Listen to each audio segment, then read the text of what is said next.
నారా లోకేష్ ఇచ్చిన ఒక్క స్టేట్మెంట్ తో ఇప్పుడు తెలుగుదేశం పార్టీ జనసేన పార్టీ మధ్య ఒక పట్టింపు ధోరణి కనపడుతోంది. ఇప్పుడు ఇక్కడ ఎవరు నెగ్గుతారు, ఈసారి కూడా పవన్ కళ్యాణ్ వెనక్కు తగ్గుతారా లేకుంటే తెలుగుదేశం పార్టీ వెనక్కు తగ్గుతుందా అన్నది ఈ ఎపిసోడ్ లో తేలబోతోంది. నారా లోకేష్ తెలుగుదేశం పార్టీ జోనల్ కోఆర్డినేటర్ల సమావేశంలో సెప్టెంబర్ లో స్థానిక సంస్థల ఎన్నికలు జరుగుతాయి. అప్పుడు ఆ ఎన్నికల్లో 80% సీట్లలో తెలుగుదేశం పార్టీనే పోటీ చేస్తుంది. కేవలం 15% సీట్లలో మాత్రమే జనసేన, మరో 5% సీట్లలో మాత్రమే బీజేపీ పోటీ చేస్తుందని చెప్పారు. ఈ ప్రకటన ఈ రోజు పత్రికల్లో చూసిన తర్వాత జనసేన పార్టీ నాయకులంతా నాదెండ్ల మనోహర్ కి వరుస పెట్టి ఫోన్ చేయడం మొదలు పెట్టారు. ఈ విషయాన్ని స్వయంగా నాదెండ్ల మనోహర్ మీడియా సమావేశంలో చెప్పారు. ఉదయం నుంచి పత్రికల్లో వచ్చిన వార్తల ఆధారంగా నాకు అనేక మంది ఫోన్లు చేసి ఆరాధిస్తున్నారు, అందుకే నేను స్పష్టత ఇస్తూ ఉన్నాను అని అంటూనే నారా లోకేష్ గారి పేరు ప్రస్తావించకుండానే పత్రికల్లో వచ్చిన వార్త అంటే నారా లోకేష్ గారి స్టేట్మెంట్ ఈ రోజు ప్రముఖంగా వచ్చింది. ఆ ప్రకటన మీద స్పందించిన మంత్రి నాదెండ్ల మనోహర్ గత ఎన్నికల్లో అసెంబ్లీ ఎన్నికల్లో రాష్ట్రం కోసం వైసీపీ మళ్ళీ అధికారంలోనికి రాకూడదు, ఓట్లు చీలకూడదు అన్న ఉద్దేశంతోనే పవన్ కళ్యాణ్ 4 అడుగులు వెనక్కు తగ్గారు. ఆ రోజే చెప్పారు, రాష్ట్రం కోసం మనము అసెంబ్లీ ఎన్నికల్లో తక్కువ సీట్లే తీసుకున్నా పార్టీని భవిష్యత్తులో బలోపేతం చేసుకుందామని ఆ రోజే చెప్పారు. ఆ రోజు రాష్ట్రం కోసం పవన్ కళ్యాణ్ గారు 4 అడుగులు వెనక్కి తగ్గారు. ఇప్పుడు అదే ఫార్ములా స్థానిక సంస్థల ఎన్నికల్లో కూడా అప్లై చేస్తారని వార్తలు వస్తున్నాయి. అది కరెక్ట్ కాదు, దానికి ఒప్పుకోమని ఆయన చెప్తూ ఉన్నారు. 2024లో జరిగిన ఎన్నికలు మాత్రం ఓటు చీలనివ్వం అనే మాట ఆయన ఇచ్చినందుకు కూటమిలో మేము 4 అడుగులు వెనకేసినా కూడా అది కూటమిలు బలపరచడానికి అది ఈ రోజున కూడా స్థానిక సంస్థల్లో అదే రీతిలో ముందుకెళ్తున్నాను కూడా అది పొరపాటు. అప్పుడు వర్తించిన ఫార్ములా ఈ రోజు కూడా వర్తిస్తుందనే వార్త ఈ రోజు వచ్చింది, అది కరెక్ట్ కాదు. ఏ మున్సిపాలిటీలో ఏ పార్టీ బలంగా ఉంది, ఏ జిల్లాలో ఏ పార్టీ బలంగా ఉంది అన్న దాన్ని బట్టి స్థానిక నాయకులతోనూ అందరితోనూ సమన్వయం చేసుకొని పోటీ చేద్దామని చెప్తున్నారు. అంటే ఈ ఫార్ములా ఏంటి, జనసేన పార్టీ సహజంగానే గోదావరి జిల్లాలో మాకు ఎక్కువ పట్టుందని చెప్తుంటది. అసెంబ్లీ ఎన్నికల్లో కూడా ఎక్కువ సీట్లు అక్కడే తీసుకున్నారు. దాంతో తెలుగుదేశం పార్టీ వాళ్ళు చాలా అవకాశాలు కోల్పోయారు. స్థానిక సంస్థల ఎన్నికల్లో కూడా జనసేన పార్టీ ఎక్కువ తీసుకుంటే తెలుగుదేశం పార్టీ ఆ రెండు జిల్లాల పరిధిలో తీవ్రంగా దెబ్బతినే అవకాశం ఉంటుంది. అసెంబ్లీ ఎన్నికల్లో ఫార్ములా అంటే అసెంబ్లీ ఎన్నికల్లో 21 అసెంబ్లీ స్థానాలు కేటాయించారు జనసేన పార్టీకి, అంటే మొత్తం అసెంబ్లీ సీట్లలో 12%. నారా లోకేష్ గారు దాన్ని ఒక 3% పెంచి స్థానిక సంస్థల ఎన్నికల్లో ఓ 15% సీట్లు ఇద్దామని చెప్పారు. కానీ ఇది మాత్రం జనసేన పార్టీకి మింగుడు పడడం లేదు. మరీ ముఖ్యంగా స్థానిక సంస్థల ఎన్నికల్లో పోటీ చేయాలనుకుంటున్న జనసేన పార్టీ స్థానిక నాయకులకి అసలు మింగుడు పడడం లేదు. 15% సీట్లకు ఒప్పుకుంటే జనసేన పార్టీ తన ఎదుగుదలని ఆపేసుకున్నట్టే.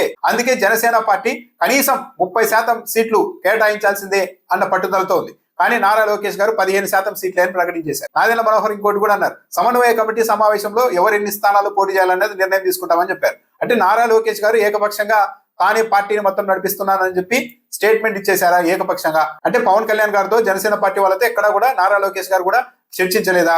అసలు చంద్రబాబు నాయుడు గారికి కూడా తెలియకుండానే నారా లోకేష్ గారు స్టేట్మెంట్ ఇచ్చి ఉంటారా? ఒకవేళ అలా ఇచ్చి ఉంటే తెలుగుదేశం పార్టీలో నారా లోకేష్ గారు చంద్రబాబు నాయుడు గారిని కూడా లెక్కలోనికి తీసుకోకుండా సొంతంగా నిర్ణయాలు తీసుకొని వాటిని ప్రకటించేస్తూ ఉన్నారా అన్నది కూడా నిర్ధారణ అయినట్టుగా అవుతుంది. ఇక 15% సీట్లకే సర్దుబాటు చేసుకుంటే మాత్రం జనసేన పార్టీ తరఫున ఎవరు స్థానికంగా పనిచేసే పరిస్థితి ఉండదు. ఆ పార్టీ ఎదుగుదల అన్నది ఇంతటితో ఆగిపోవడమే ఉంటుంది, భవిష్యత్తులో ఎదగడం అంటూ ఉండదు. ఇదే ఫార్ములాను మళ్ళా 2029 ఎన్నికల్లో కూడా చూపెడతారు.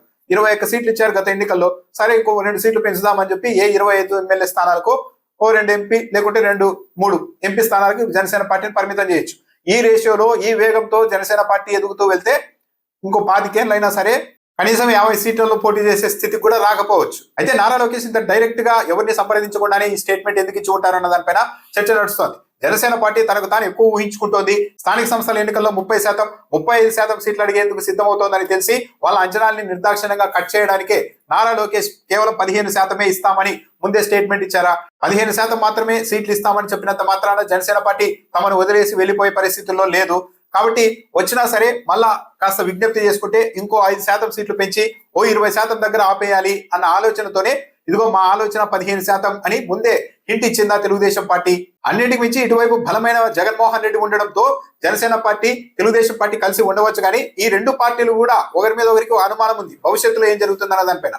జనసేన పార్టీ మెల్లమెల్లగా డెవలప్ అవుతూ వెళ్తే అది కూడా ఆల్టర్నేట్ గా ఎదిగితే అప్పుడు తమ పరిస్థితి ఏంటి, తమ పార్టీకి తీవ్ర డ్యామేజ్ ఉంటుందన్న ఆందోళన కూడా తెలుగుదేశం పార్టీ పెద్దల్లో ఉంది. కాకపోతే ఇటువైపు జగన్మోహన్ రెడ్డి బలంగా ఉండడంతో ఇంకోసారి ఆయన ఓడించాలన్న ఉద్దేశంతో చంద్రబాబు నాయుడు, పవన్ కళ్యాణ్ ఇలా కలిసి ప్రయాణం చేసేందుకు శతవిధాల ప్రయత్నిస్తున్నారే కానీ ఈ 2 పార్టీలు సుదీర్ఘంగా కలిసి ఉండడం, భవిష్యత్తులో కూడా కలిసి ఉండడం అన్నది అది న్యాచురల్ గా సాధ్యమయ్యే పని కాదు. నారా లోకేష్ గారు 15% సీట్లు అనడం, నాదెండ్ల మనోహర్ గత ఎన్నికల్లో ఫార్ములాను మేము ఇప్పుడు ఒప్పుకోమని స్పష్టంగా క్లియర్ గా చెప్పేసిన నేపథ్యంలో అలా కాకుండా నారా లోకేష్ చెప్పినట్లు 15% సీట్లకు మించి ఇచ్చేదే లేదు అని తెలుగుదేశం పార్టీ చెబితే అనివార్యంగా జనసేన పార్టీకి బయటకు రావాల్సి ఉంటుంది కూటమి నుంచి. కనీసం ఏదో మళ్ళా బార్గెన్ చేసి ఒక 5% పెంచినా కూడా ఉపయోగం లేదు. కనీసం ఓ 30% సీట్లను స్థానిక సంస్థల ఎన్నికల్లో గెయిన్ చేసుకోగలిగితేనే జనసేన పార్టీ మనుగడ మీద ఆ పార్టీ కార్యకర్తల్లోనైనా కాస్త నమ్మకం మిగలడానికి అవకాశం ఉంటుంది.